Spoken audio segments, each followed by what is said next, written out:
wealthiest 1% of the population in this country owns more wealth than the bottom 90%. So if we're going to talk, I guess it's not interesting, Mr. Chairman.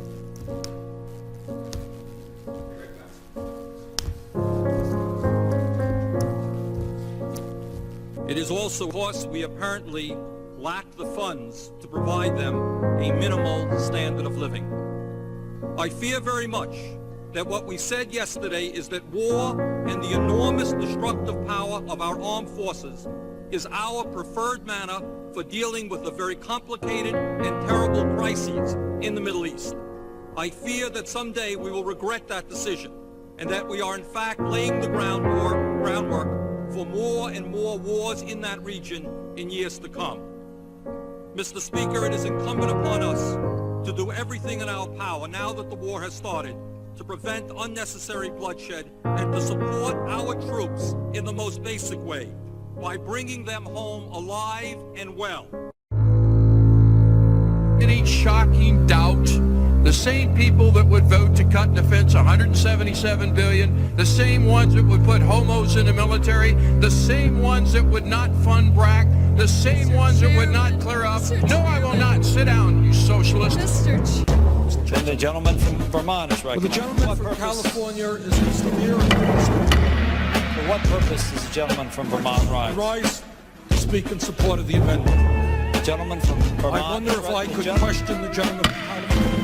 I am rising in support of the chair is in charge. The chair is speaking. The gentleman from Vermont has been recognized for a period of 5 minutes, and you may now proceed. I thank the chairman very much. I'd like the opportunity if the gentleman from California would respond. Just to ask him a brief question, if I might.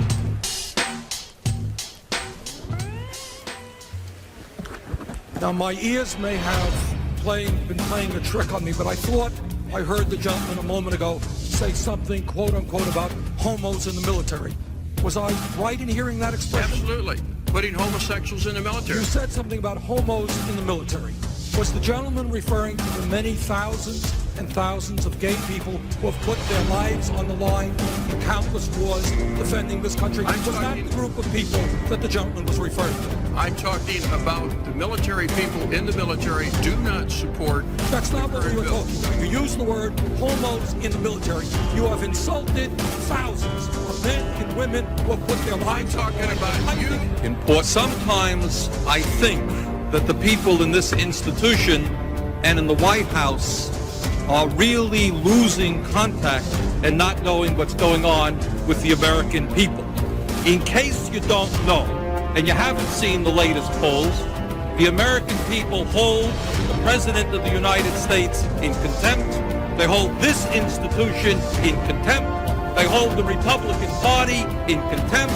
They hold the Democratic Party in contempt. They think that maybe, given all of the crises facing this country, it's about time that there was some bold leadership here. $170 billion a year on the military, but we don't have a major enemy. I know it hurts your feelings. I know you're upset about it.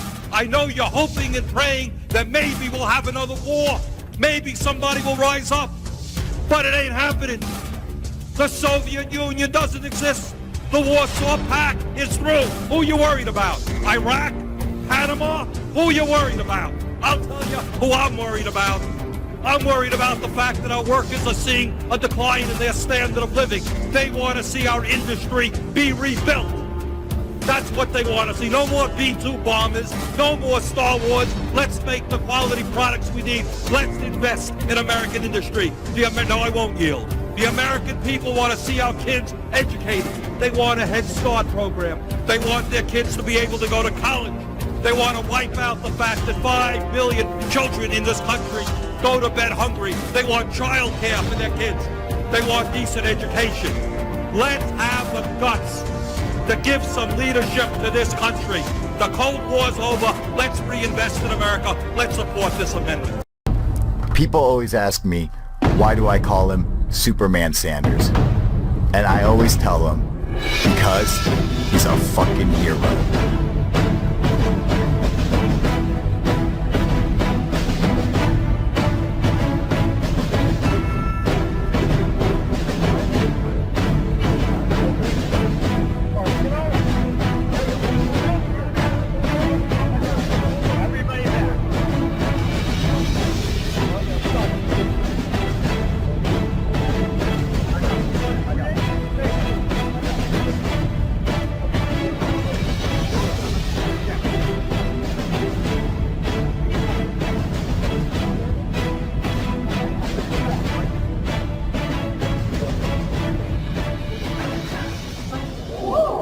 Oh my God.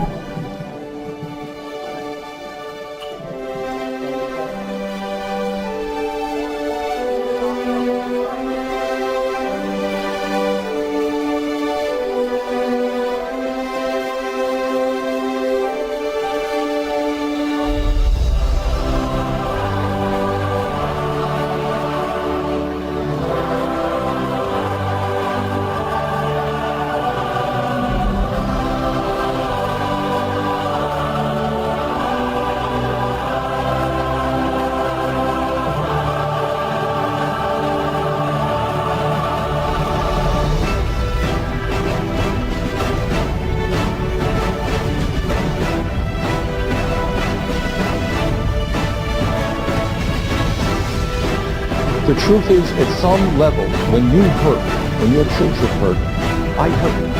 I hurt.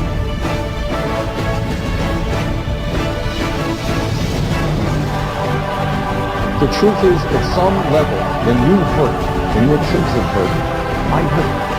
I hurt.